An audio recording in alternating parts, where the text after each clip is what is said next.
Bill Shorten produces papers proving he renounced dual citizenship. Federal Labor leader Bill Shorten has released a letter showing he has renounced his British citizenship.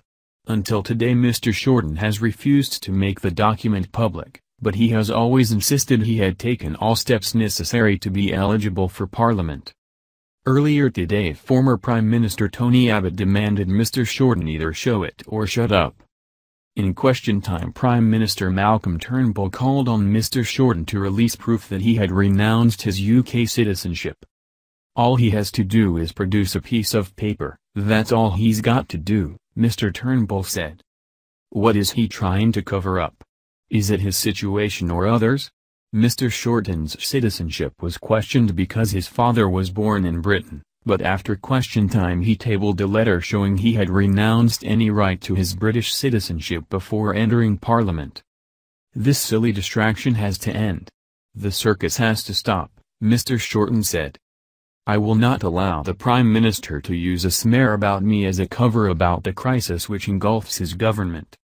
I accept that if I want to be elected PM, there cannot be any doubt about my constitutional eligibility, pushed by the conspiracy theorists like the PM and the member for Warringah, Tony Abbott.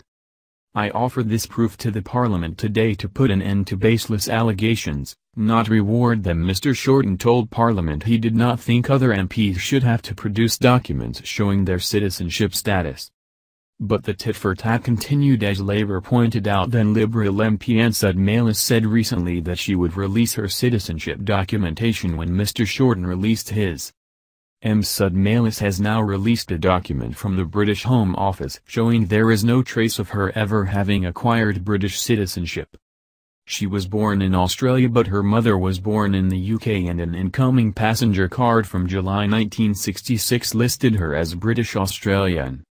But the confirmation of the non-acquisition of British citizenship form dated last month said their records contain no trace of her acquiring British citizenship. More senators referred to High Court.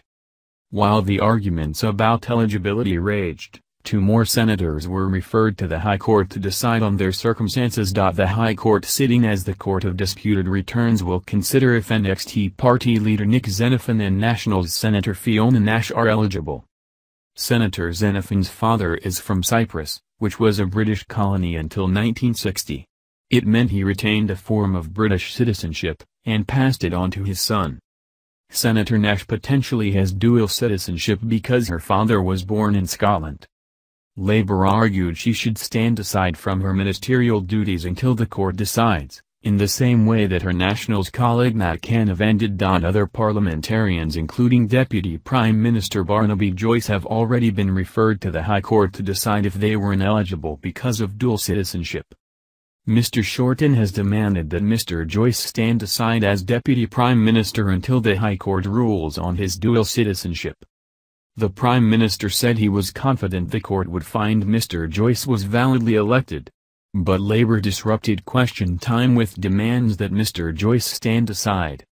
Mr. Shorten said Mr. Joyce should not be allowed to serve as acting Prime Minister when Mr. Turnbull goes overseas later this week. If he does, the entire legitimacy of this government and this Parliament is at risk, Mr. Shorten said. And I say to the Prime Minister, do the right thing, do the honest thing, be the strong leader you claim you are, and make the Deputy Prime Minister stand aside.